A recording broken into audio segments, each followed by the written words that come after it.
Hey, everybody, get ready for part 4 of our interview with progressive champion Tulsi Gabbard.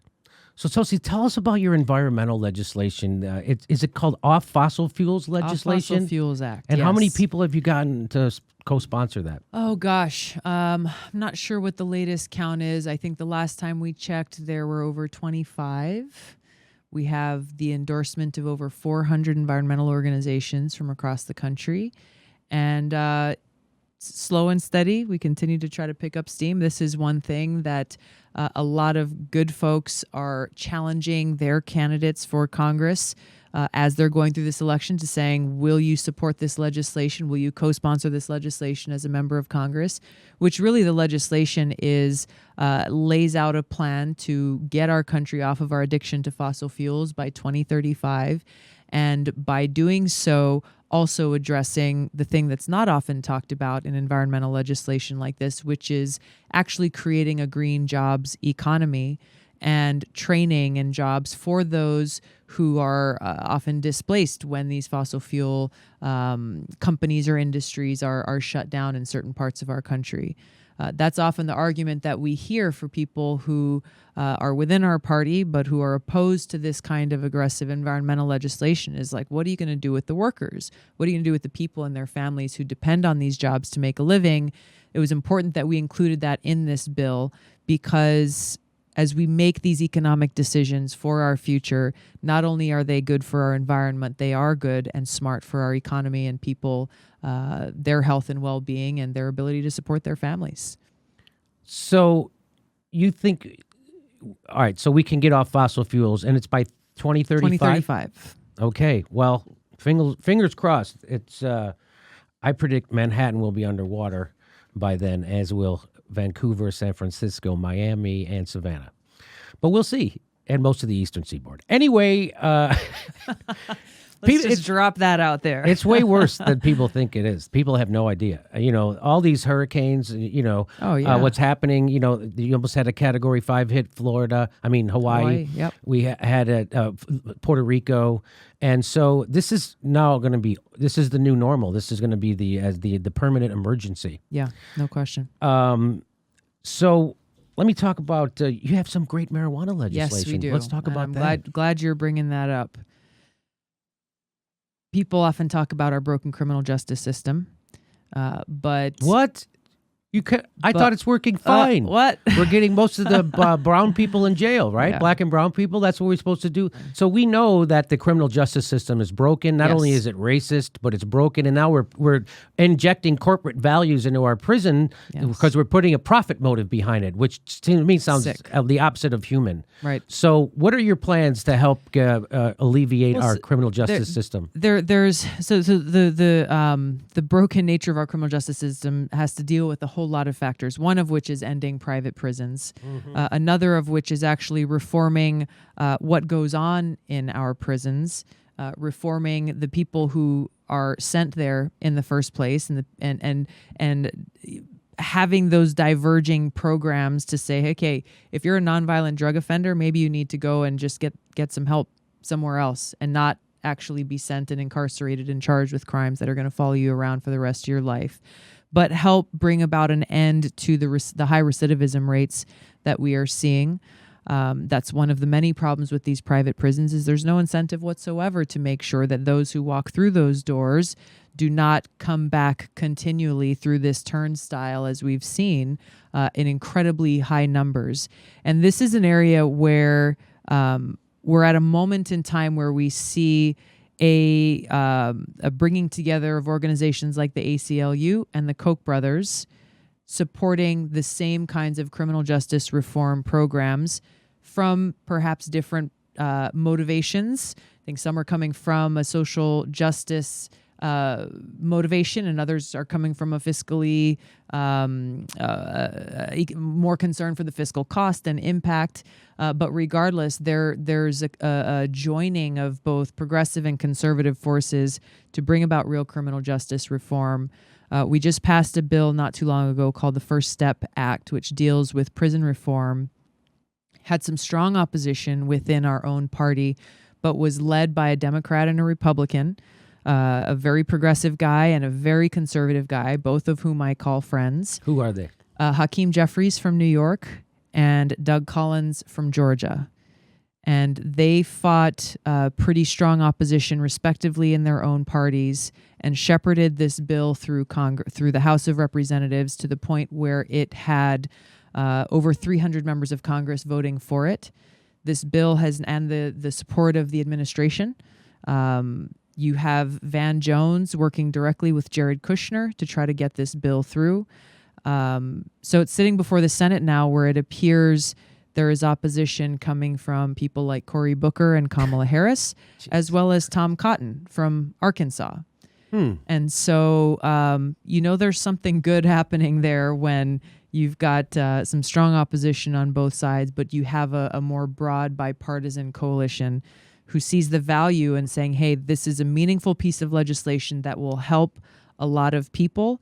It may not go as far as we want it to. It doesn't fix all the problems with sentencing reform and bail reform and everything else, but this is a very strong first step. What is the bill called again? The First Step Act. First Step Act. Yeah. And what would it do? Let me tell you exactly. Let me see if I can pull this up. Okay. It broadly and generally, and I encourage people to look at it because there are a lot of different sections to this bill that I think are important to look at.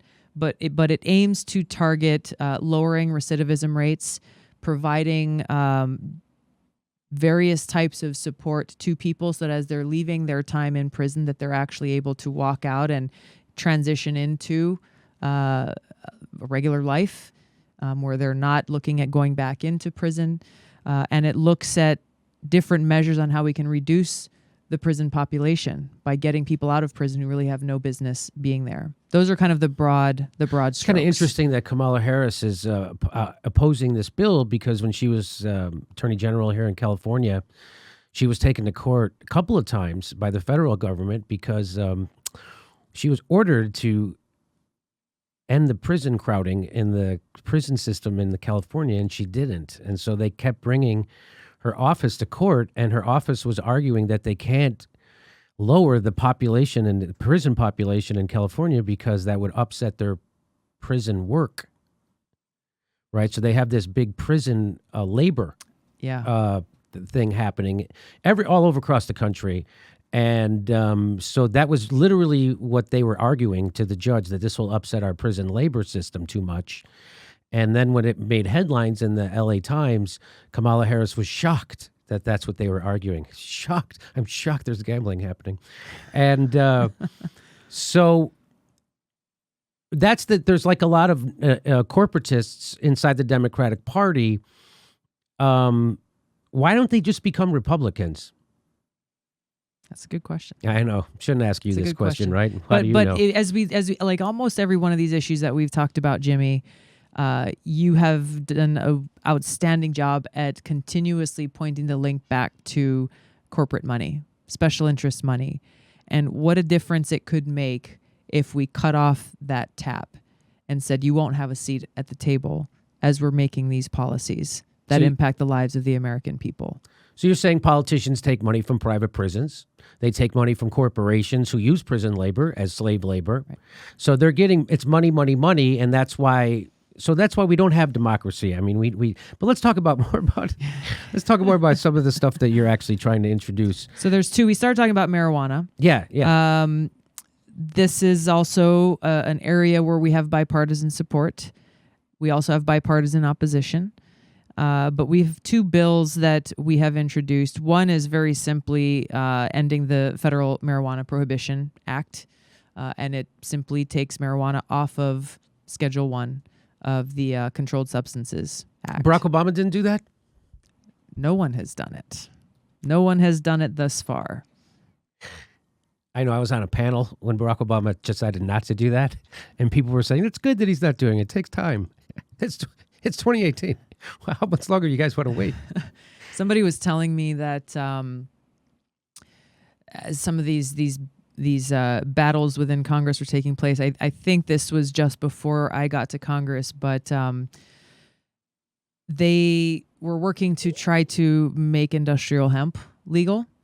And there was an amendment that was passed that was a positive step in that direction. And so I think this was Congressman Jared Polis from Colorado, who then went and got an American flag made from hemp and flew it above the Capitol and then talked about it.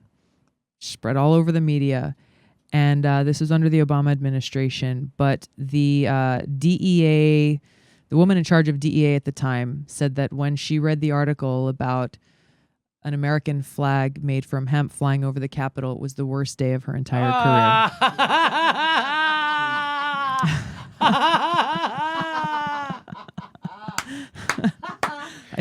She just I thought she might be moved by that. She went home and watched a marathon of Reefer Madness and then went to sleep.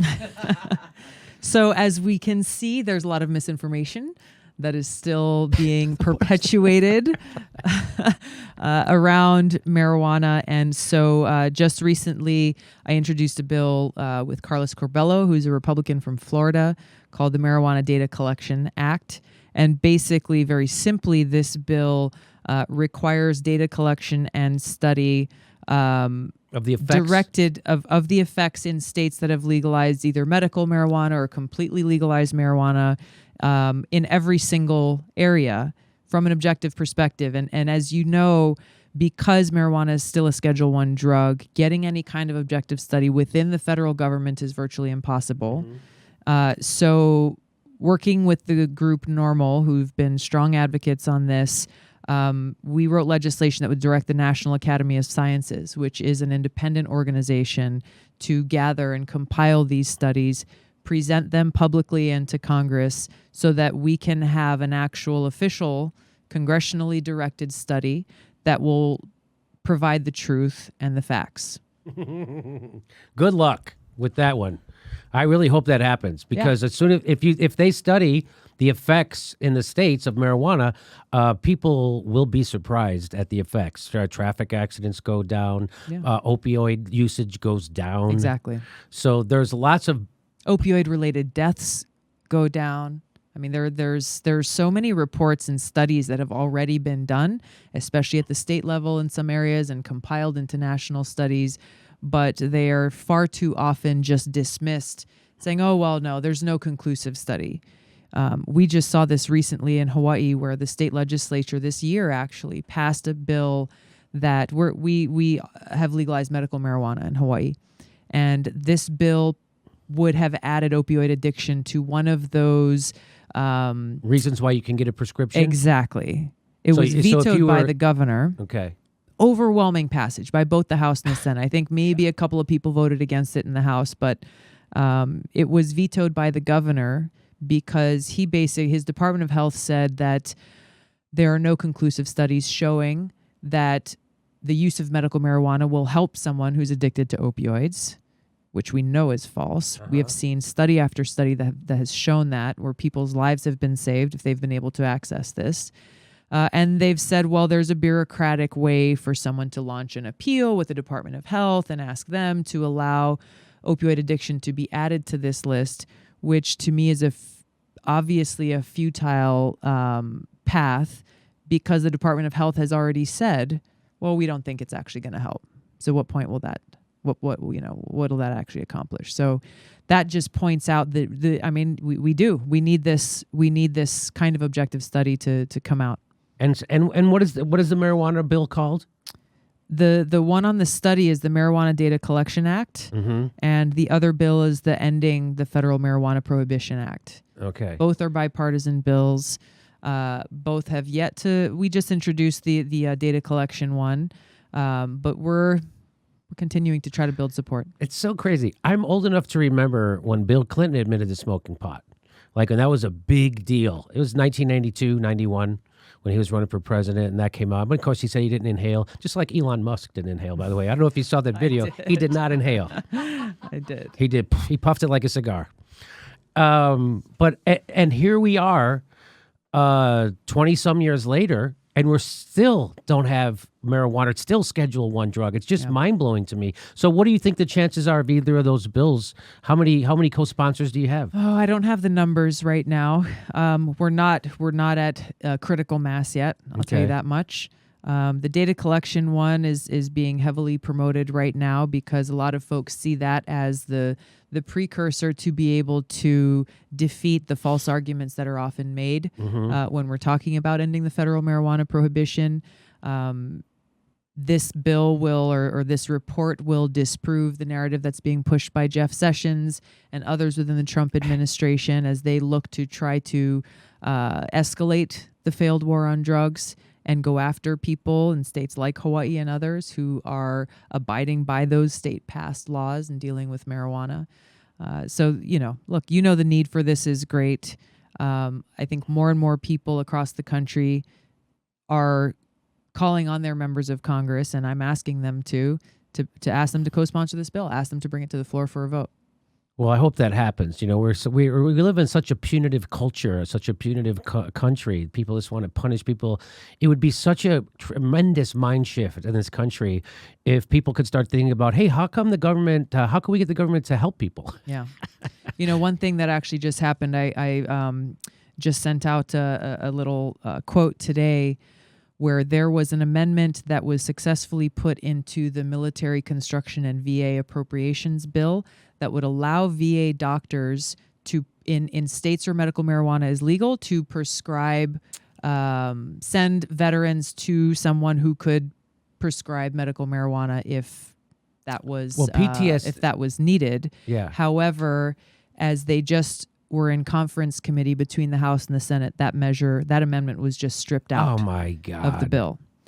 So we'll see. Hopefully we may have an option for some kind of floor amendment. We're looking into what our options are at this point. But the fact that it made it in there in the first place, I think shows movement because it hadn't previously. But there's work to do. So you've also been working on protecting our civil liberties. You want to end the war. So I don't think people realize how people do not realize that we are living in a Orwellian nightmare where the government has a record of everything you do, from everything, right? So they know where you are at every moment. They know what you're saying at every moment. They know what you're emailing. They know what you're buying. We live in a surveillance state 24/7. And as Chris Hedges says, when you're living in a state where the government surveils you 24 hours a day, that cannot be considered liberty. That can only be considered the relationship between a slave and his master. So you are introducing some legislation to try to end the endless, warrantless wiretapping and surveillance of the United States. If it couldn't be easier to get a warrant.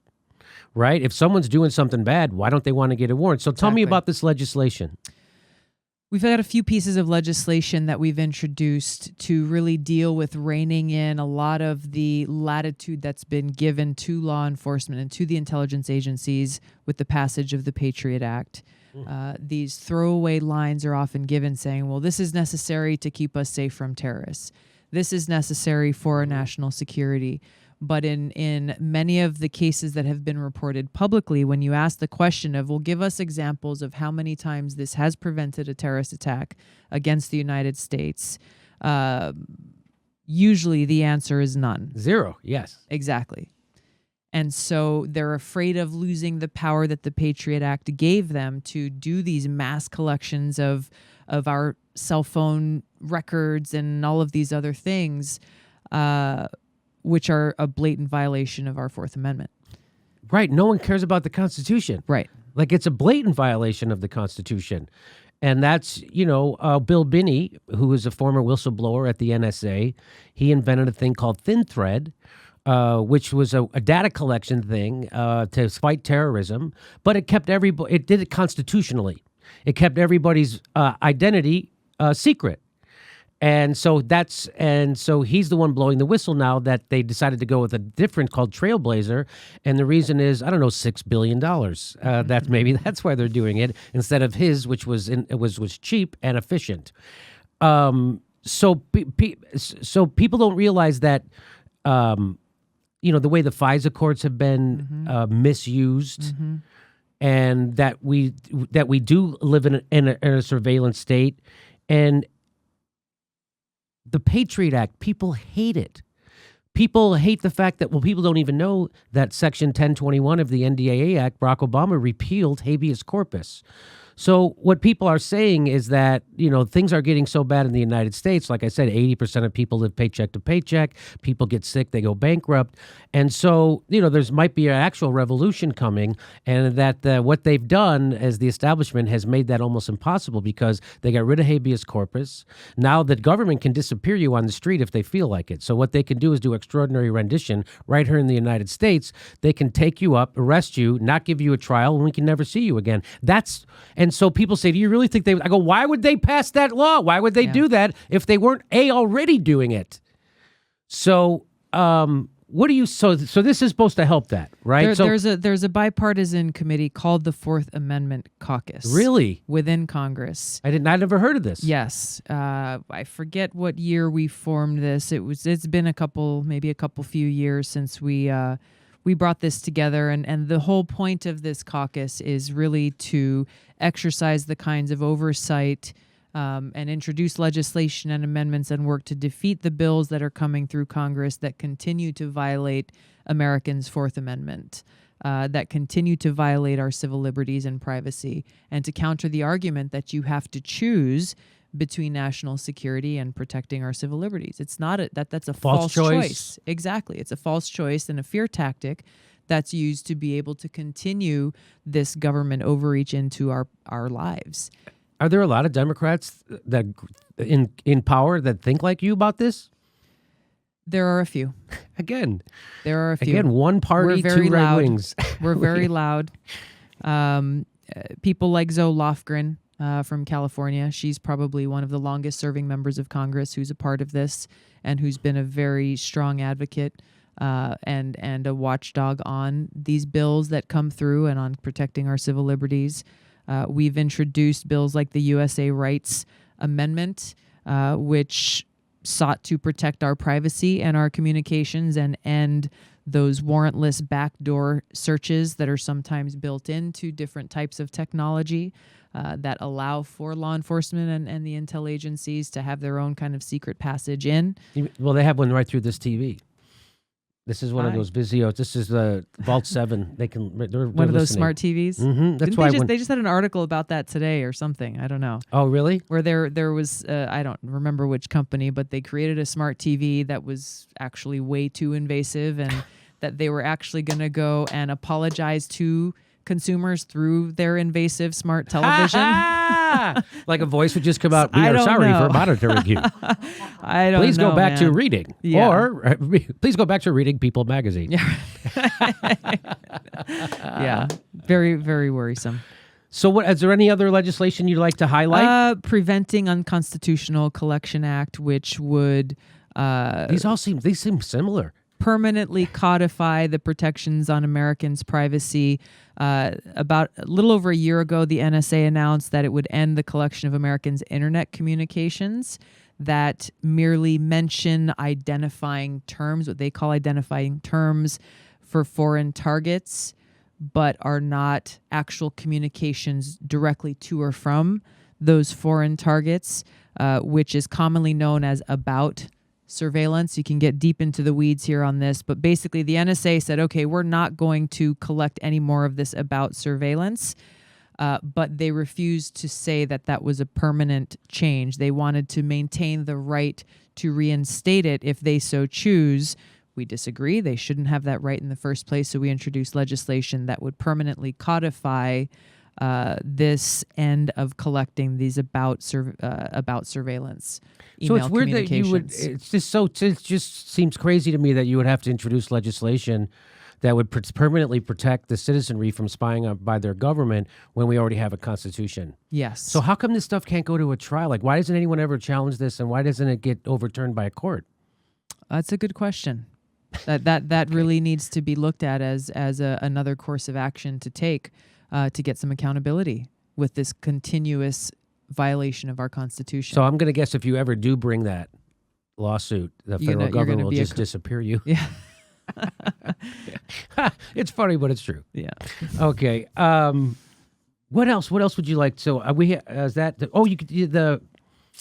So you visited Standing Rock and Flint. So let's talk about that. Yeah, great. Because that's stuff that never gets talked about in the mainstream news media.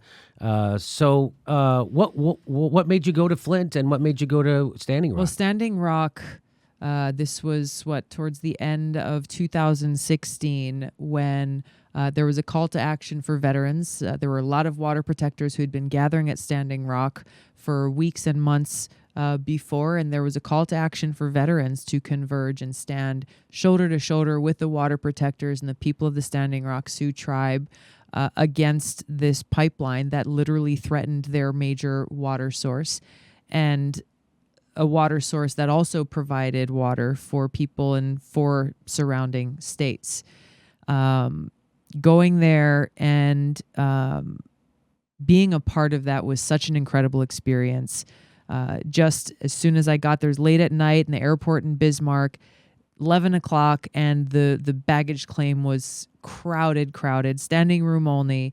And it was veterans and people who had traveled from all across the country, people who had served in Vietnam, in the Gulf War, and post 9/11 era veterans, people who were Republicans and Democrats and independents, people of all different stripes coming together, excited and called.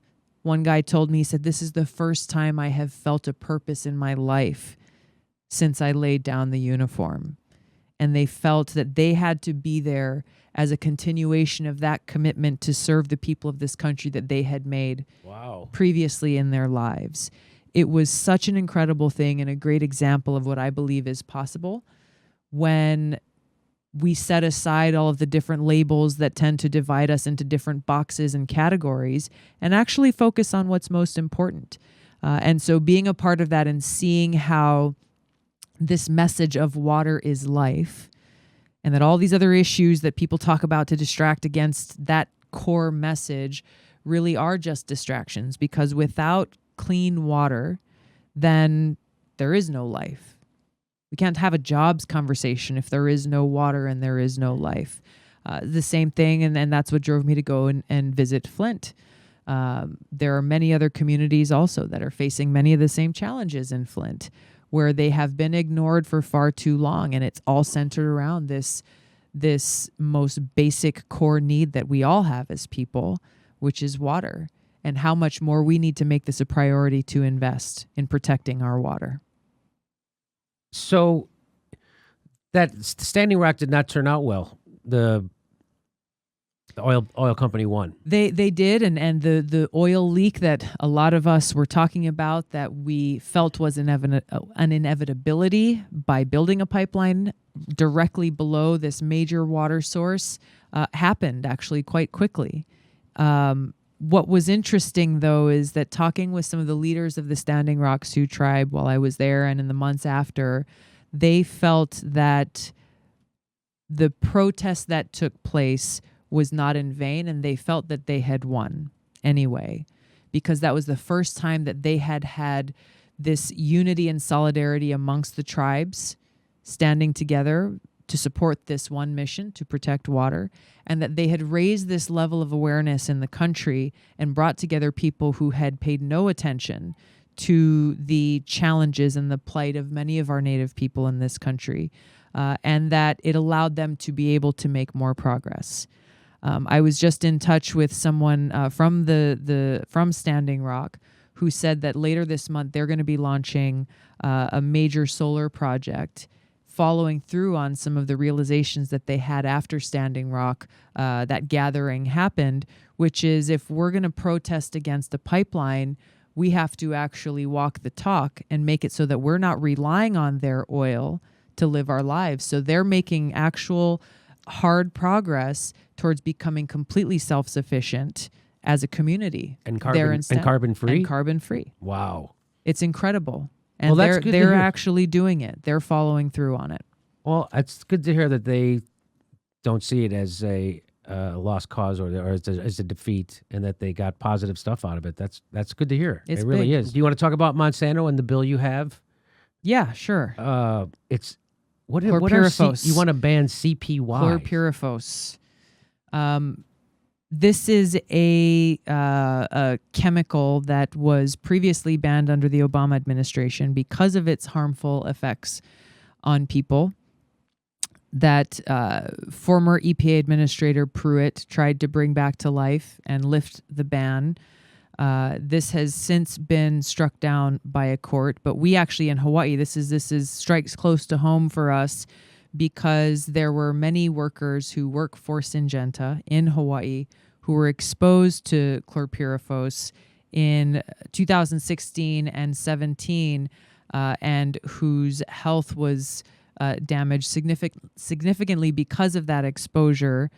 Syngenta ended up paying a fine because of the damage that caused. But the EPA had sued Syngenta for $4.8 million because of that incident itself on the island of Kauai. Of course, what Syngenta paid was a small fraction of that, and so the people are the ones who end up suffering. But as a result, we've introduced legislation to, again, codify the ban that was once in place so that as the political winds shift one direction or another, these harmful chemicals like chlorpyrifos are not actually impacting our communities, the people who work with these chemicals, as well as the communities that surround them. Thanks for watching. Please make sure you're subscribed. Even if you think you are, you're probably not. It only takes a second to check, and then you have to ring that bell so they send you a notification when we drop a new video. Otherwise, they won't tell you when we drop new videos. And if you like our show, please help support it. Become a patron. We give you hours of bonus material every week, and we give a live stream. We do a live stream every Saturday at 2 p.m. Pacific time when you could ask us questions and we answer them back. Thanks for your support.